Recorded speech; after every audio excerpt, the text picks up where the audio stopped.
Mondial de l'UNESCO, de nombreux sites du monde entier étaient en concurrence pour rejoindre la prestigieuse liste. Eh bien, Albi a fait partie des sélectionnés. Albi, avec sa cité épiscopale, est donc désormais reconnue comme étant l'une des perles du patrimoine mondial. Candice Olivari, David Bress.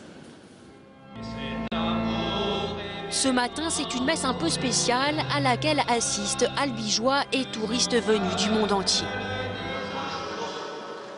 Parce que tout le monde a appris la bonne nouvelle pour Albi, le classement à l'UNESCO. Dans l'assemblée, beaucoup apprennent la nouvelle, parfois surpris. Étonné, oui. Pourquoi? Juste parce que je ne m'y attendais pas, c'est tout. Mais on ne savait pas du tout qu'elle était passée au patrimoine mondial de l'UNESCO. Est-ce que ça vous paraît justifié? Tout à fait. On est vraiment agréablement surpris quand on rentre à l'intérieur de cette cathédrale. Le curé de la paroisse se défend d'avoir prié pour ce sacre, préférant s'en remettre à la Providence, mais toujours avec une note d'humour. Bon, certains disent que c'est le plus beau tas de briques du monde, peut-être, mais enfin, c'est quand même une merveille. La plus grande cathédrale en terre cuite du monde.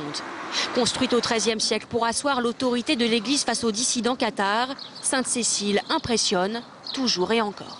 Une distorsion très énorme entre le côté massif, important, imposant de cette cathédrale forte, etc., et la dentelle de pierre de l'intérieur. Parce que c'est une ville magnifique, il y a longtemps qu'elle aurait dû être classée. La cité épiscopale, c'est aussi le palais de la Berbie, le Pont-Vieux et les berges du Tarn. Du côté des professionnels du tourisme, on attend évidemment beaucoup de ce classement par l'UNESCO. Aujourd'hui, il y a à peu près 650 000 visiteurs par an à la cathédrale. On imagine que ce chiffre, dans les années à venir, mais on ne sait pas précisément combien, devrait doubler.